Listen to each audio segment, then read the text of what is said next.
The path of the chosen is unlike any other. While many walk their lives with relative ease, finding comfort in the approval of others, the chosen ones often carry a weight that others can neither see nor understand. It's a weight that cannot be avoided no matter how much one tries to make life easier. Even when everything seems aligned, when every step is taken with the purest intentions, life presents a level of difficulty that often feels disproportionate to their efforts. Why is it that despite doing everything right, life seems more challenging for the chosen ones? This feeling is not your imagination. It is not a coincidence. It is part of the divine calling that has been placed on your life. If you are a chosen one, you are not meant to walk an ordinary path.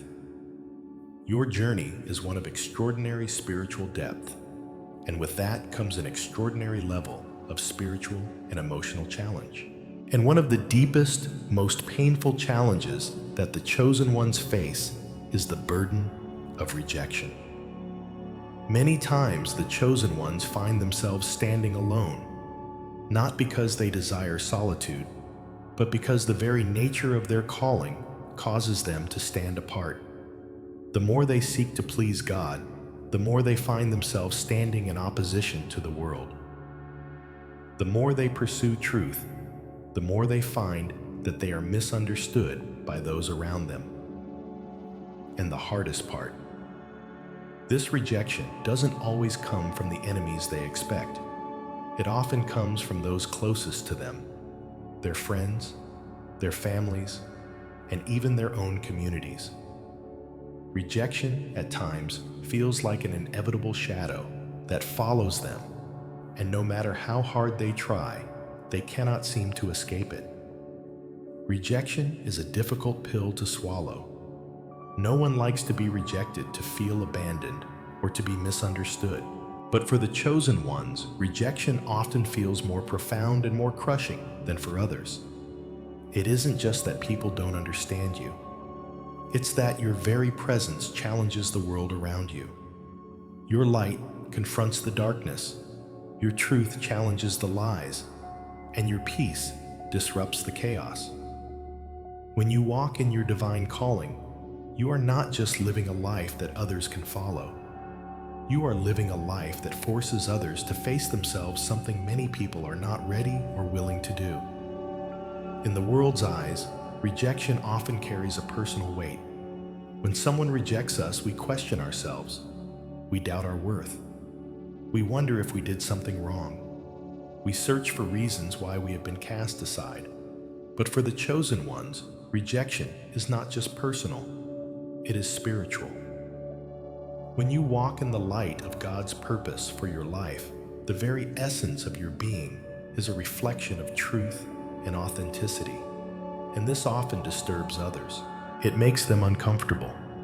And rather than confront their own discomfort, many choose to distance themselves from the very thing that makes them face their own darkness, the light you carry.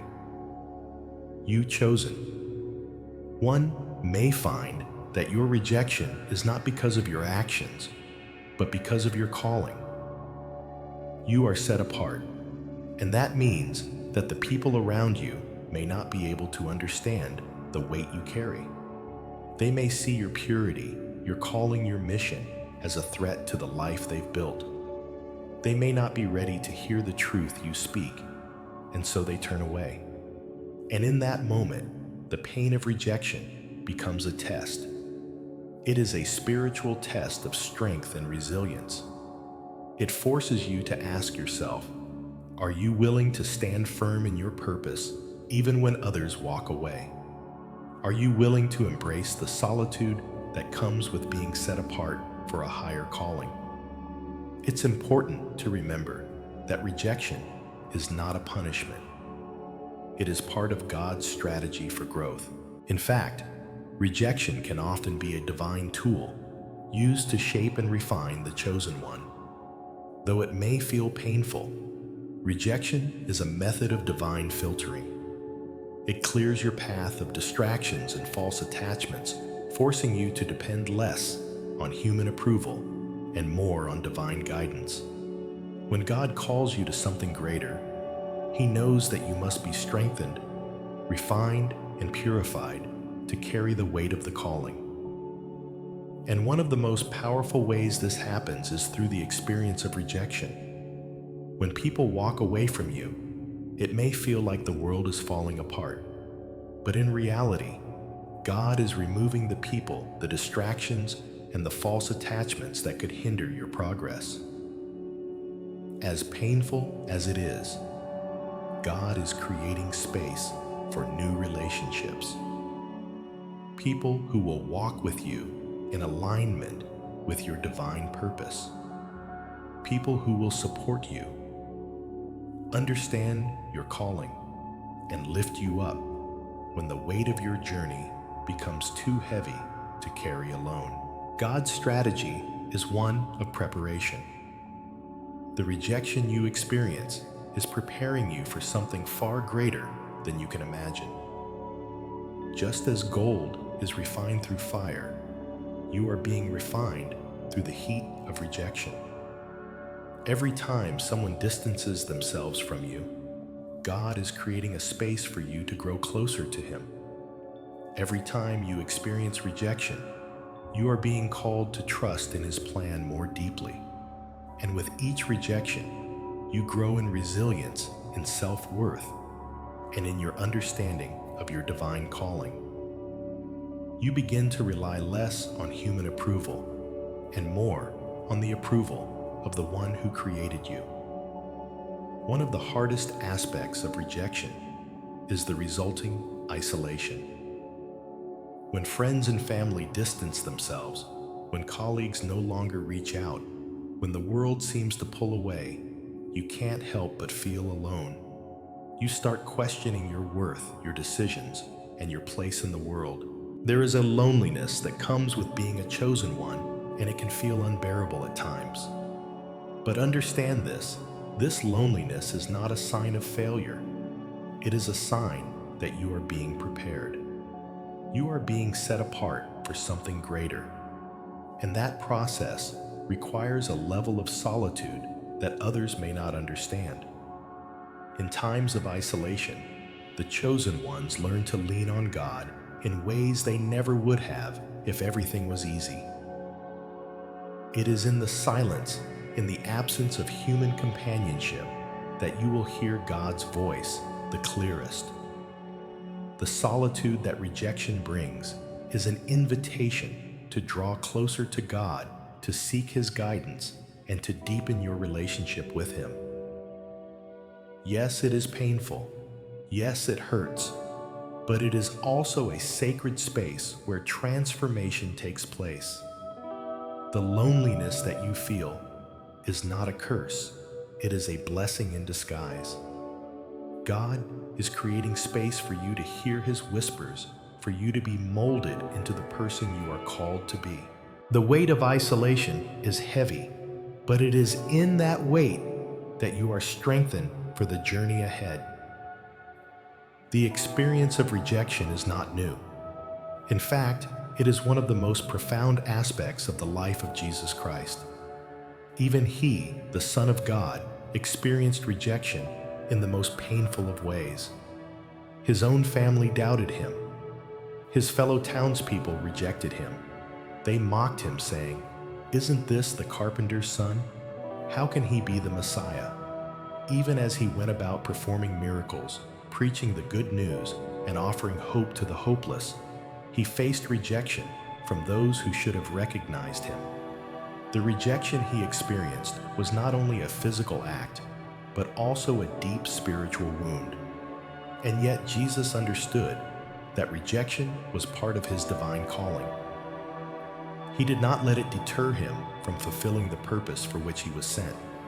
He knew that the rejection He faced was necessary to fulfill God's greater plan. It was in His rejection that He was able to relate to the pain and struggles of those He came to save. His rejection wasn't a sign of failure. It was a sign of His divine purpose unfolding. And as a chosen one, you are called to follow in His footsteps, to embrace rejection as a necessary part of your journey. Like Jesus, you are called to stand firm in your purpose, even when those around you don't understand or accept it. The ultimate lesson of rejection is learning to rely on divine approval rather than human approval. The world will always have opinions. People will always criticize, doubt, and misunderstand you. But God's approval is the only one that matters. The chosen ones are called to stand apart, to walk a path that is not always understood by others. Your journey is not about seeking validation from the world, but seeking validation from God. When you stop looking for approval from those around you, when you stop measuring your worth by the opinions of others, you begin to experience true freedom. Rejection becomes a stepping stone, not a stumbling block. It helps you to realize that your worth is not determined by what others think of you, but by who you are in Christ. You are chosen. You are set apart. And that calling is more important than any approval or acceptance from the world. The chosen ones learn that their identity is not found in the opinions of others, but in their relationship with God. As you embrace divine approval, you find a peace that transcends the rejection of others. You begin to walk with confidence, knowing that you are loved, valued, and called by the Creator of the universe. No rejection can take that away. Loneliness is a heavy weight to carry. It is a companion that often follows the chosen ones through the most critical parts of their journey. But for those set apart by God, loneliness is not a punishment. It is a sacred tool, carefully designed to refine and strengthen them for the higher purpose they are called to fulfill. In the beginning, it may feel like abandonment, as though the world has turned its back on you. But as the chosen ones soon realize, loneliness becomes the divine space where transformation occurs. Loneliness for the chosen one becomes a tool to help them deepen their relationship with God. It strips away the reliance on human approval, forcing them to turn inward and upward. When others are not around to validate or comfort, when the voices of friends and family fade into silence, it is in this emptiness that the divine whispers its truest calls. It is here that the chosen one learns to rely solely on God, knowing that He is the only source of strength, comfort, and purpose. This is not a solitude born from neglect, but a solitude by design, an invitation to grow closer to the Creator. Through loneliness, the chosen ones learn that they are never truly alone. Yes, the physical absence of others can be overwhelming at times, but in this absence lies a deeper connection with God. The more isolated they become from the world, the more they are aligned with the divine. In this space, God works on their hearts, shaping them into the vessels they need to be to fulfill their calling. This is not just a phase of waiting. It is a phase of preparation. God is molding the chosen ones into the people who will later lead, heal, and inspire others. And it all begins in the sacred space of solitude. Loneliness, in the context of the chosen ones, is not an ordinary feeling of being alone. It is a profound isolation that goes deeper than physical solitude. The chosen one often feels like a stranger in the world, separated not just by geography, but by purpose. The world moves to a different rhythm, and those around them live by a different set of values. The dreams, the struggles, the passions that burn brightly in the heart of the chosen are foreign to others. Where they see comfort and simplicity, the chosen see a spiritual battlefield. Where they see fleeting joys, the chosen see eternal implications. The calling on their life is so different, so distinct, that it can feel like no one truly understands them. It is a loneliness born from being set apart, a life lived on a different frequency. The chosen ones see things that others cannot see. They hear the whispers of God in a way that others cannot hear. They feel the weight of the world's brokenness, the weight of human suffering in a way that few can comprehend. This gives them a unique perspective, but it also creates a chasm between them and those they love. When others talk about the trivialities of daily life, jobs, money, politics, the chosen one is consumed with spiritual matters, eternal destinies, and the call to impact the world for God's kingdom. Their hearts beat to the rhythm of a divine purpose that others cannot grasp, and this creates a painful isolation. They carry a weight that no one else can see, a burden that cannot be shared with others. This is why many chosen ones find it difficult to connect with those around them, even when they are physically surrounded by people.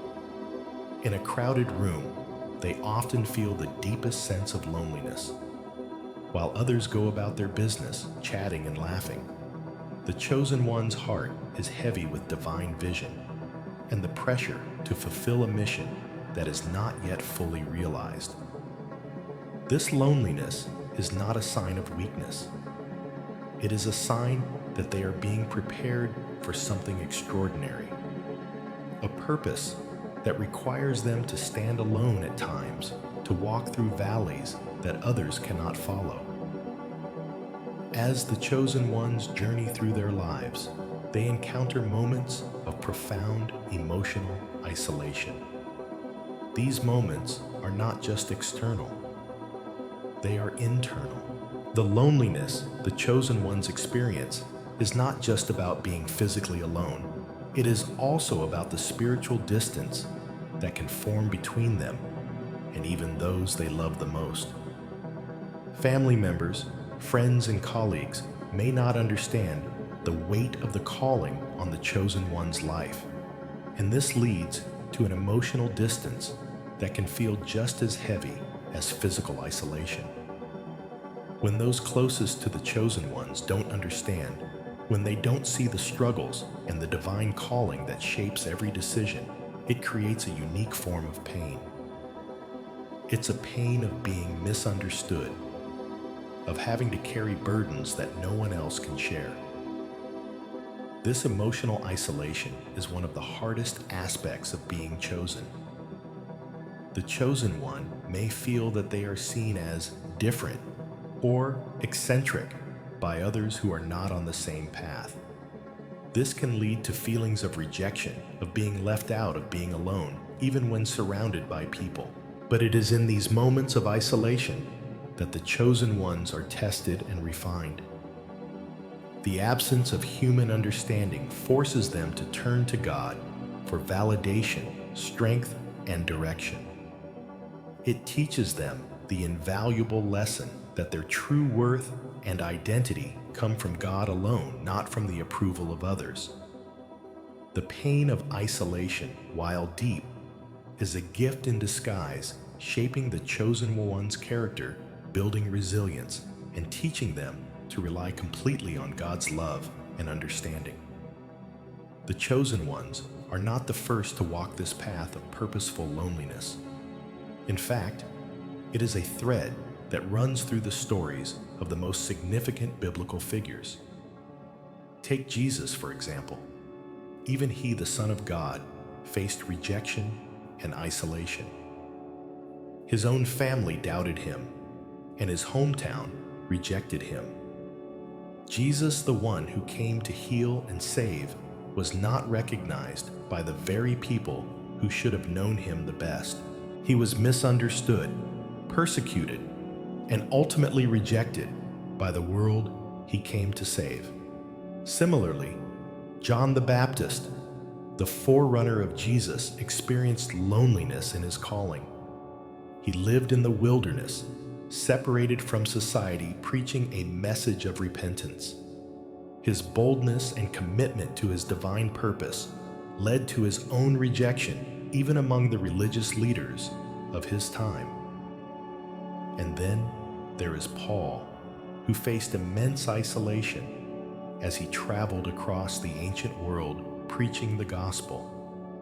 He was often abandoned, imprisoned, and rejected by those who once called him a brother. Yet these figures did not allow their loneliness to define them. Instead, they leaned into their solitude, allowing it to deepen their relationship with God and strengthen their resolve. These examples remind the chosen ones that loneliness is not unique to them. It is part of the divine calling. The greatest figures in faith have walked this path before, and they have emerged stronger for it.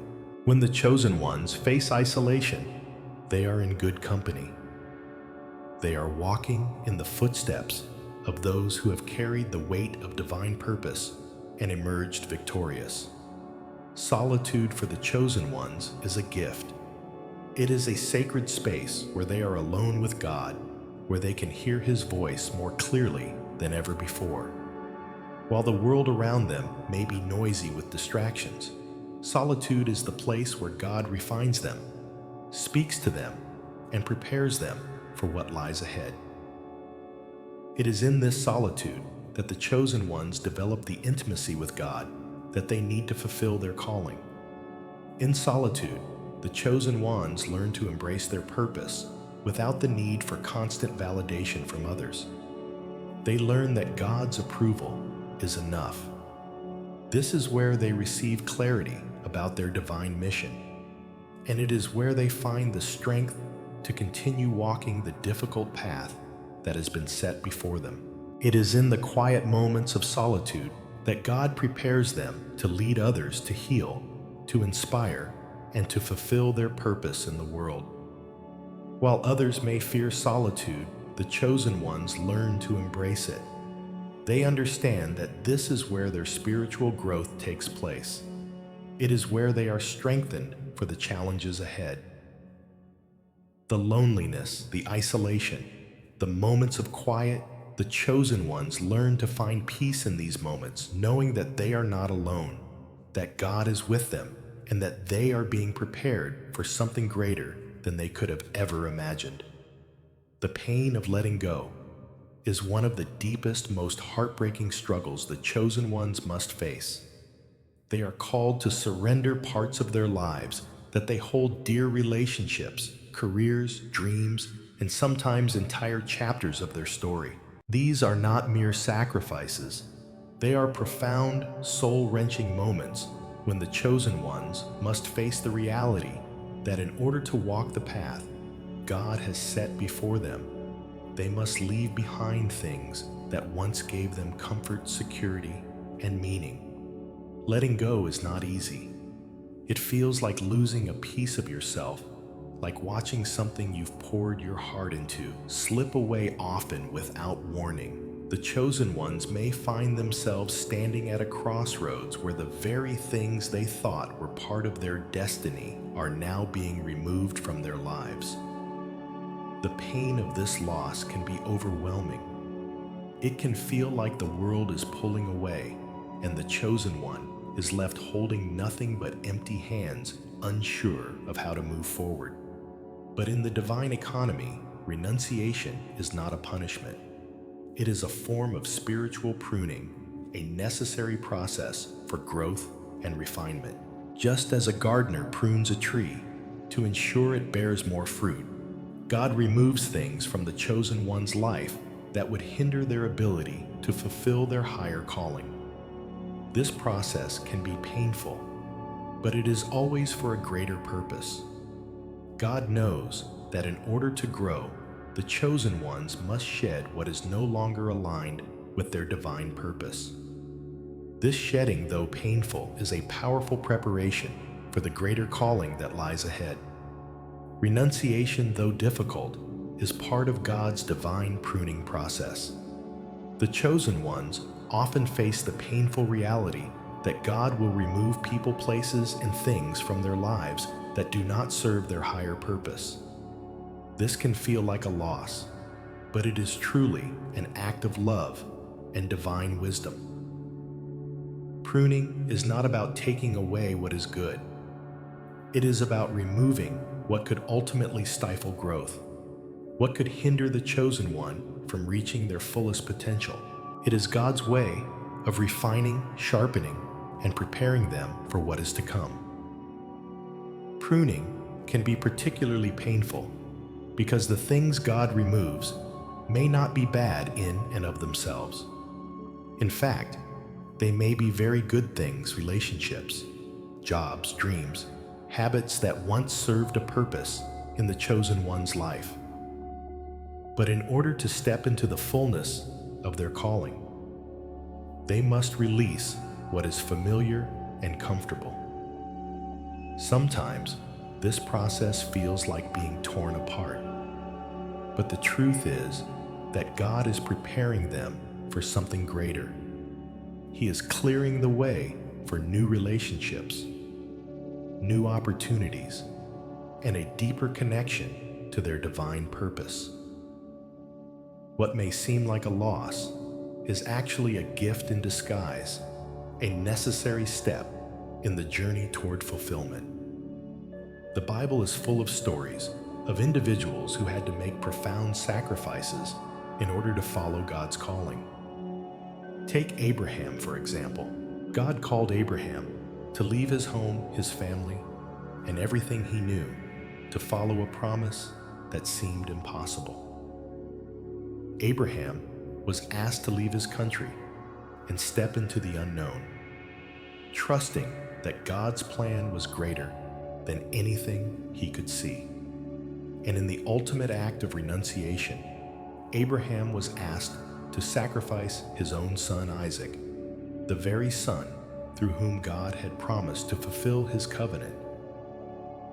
Though the command was excruciating, Abraham's willingness to surrender his most cherished possession was a profound act of faith that opened the door for God's blessings to flow.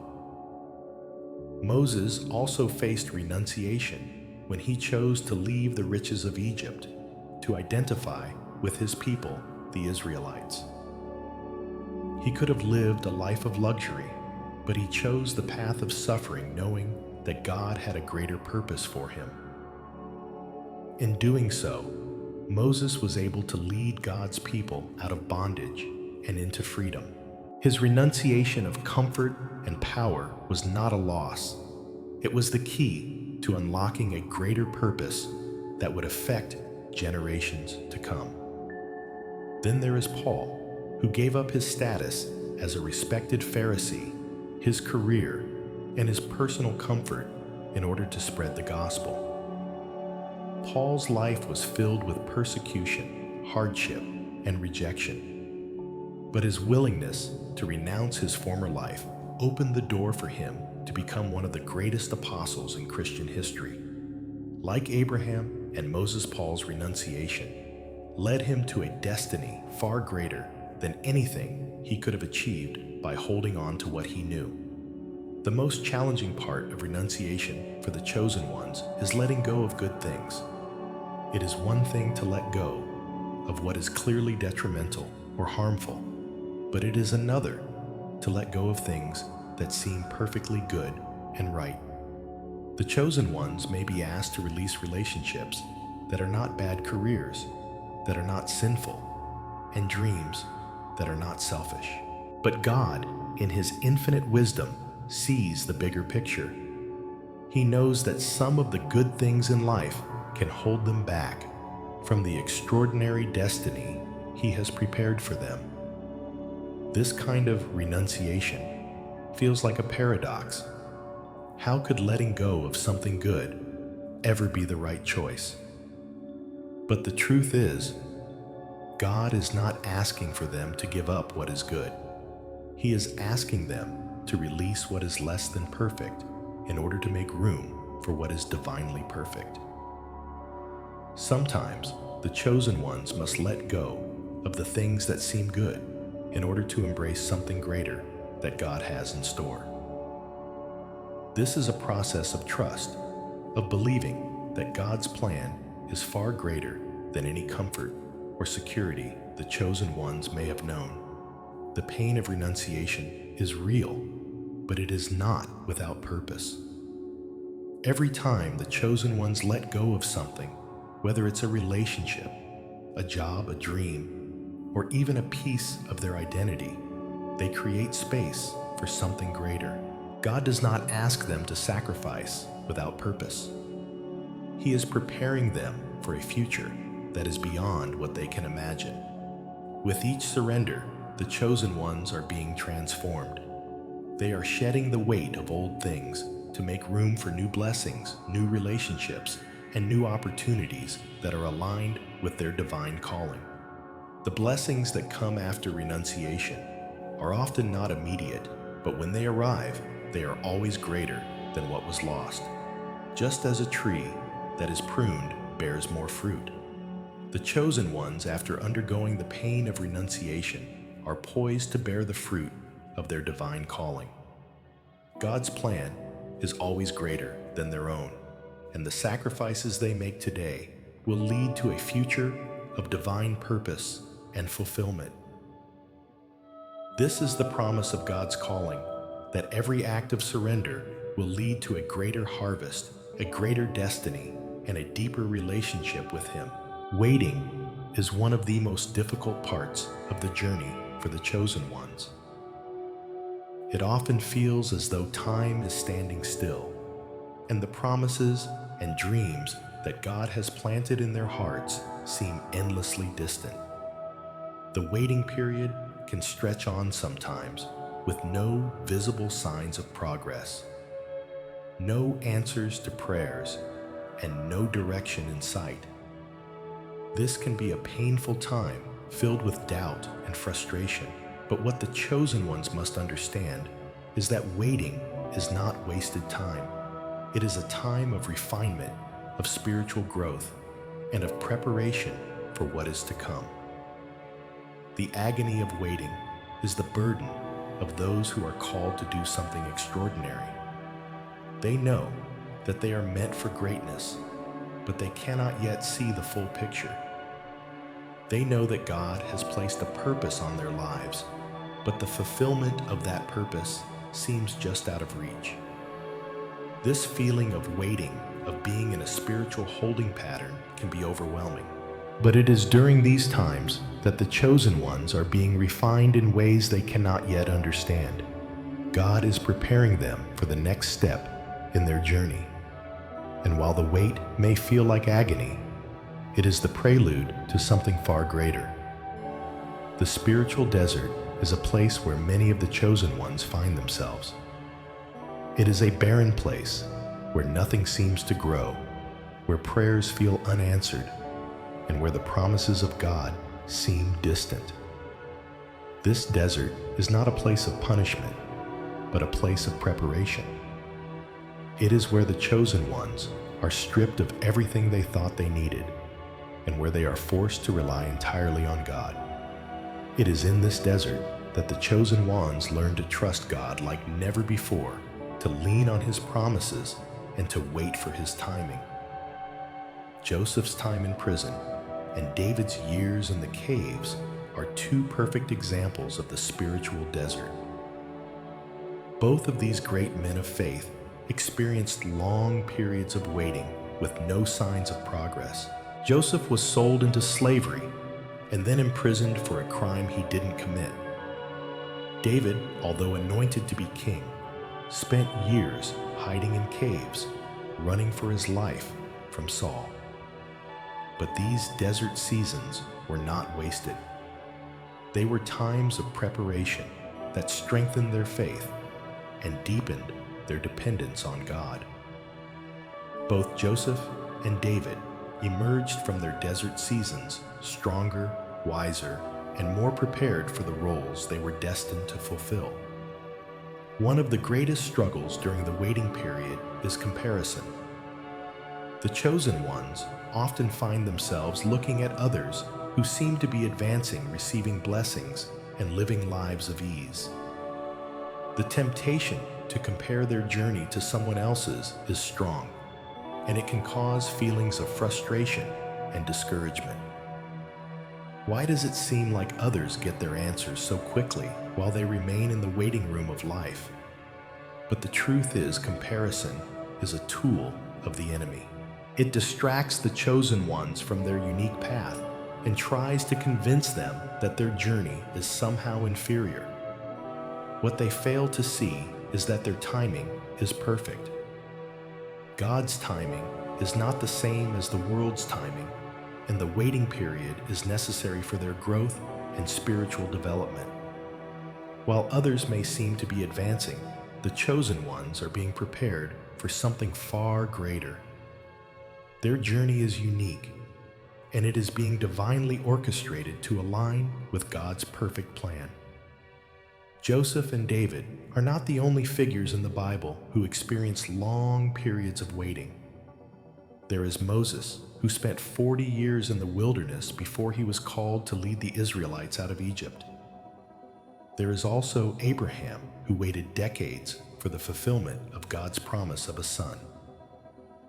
Even Jesus experienced waiting as he spent 30 years in relative obscurity before beginning his public ministry. These figures, despite their faith and their calling, had to wait for the right time. They had to trust that God's timing was perfect and that in his silence, he was working behind the scenes to prepare them for the next phase of their journey. It's important to understand that God's silence is not an indication of abandonment. Just because there are no visible signs of progress does not mean that God is not working.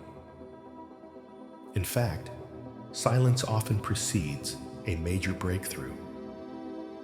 It is during these times of silence that the chosen ones are being refined, strengthened, and prepared for what is to come.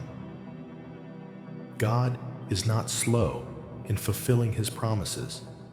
He is simply preparing them for the weight of what they are about to receive. The waiting is not wasted. It is a time of spiritual growth, of learning to trust God and of being refined like gold in a furnace. And when the time is right, the chosen ones will emerge from the silence stronger, wiser, and more prepared for their divine calling. Waiting is not a passive experience. It is an active, purposeful time of growth and preparation. The pain of waiting, the agony of silence, is part of the process that shapes the chosen ones into the leaders, healers, and world changers they are called to be. While others may be moving forward, the chosen ones are being prepared for something greater, something that will require them to step into their divine purpose with strength, clarity, and unwavering faith. The waiting will not last forever. In God's perfect timing, the chosen ones will emerge ready to fulfill the destiny that has been set before them. And when that moment comes, it will be worth every moment of waiting.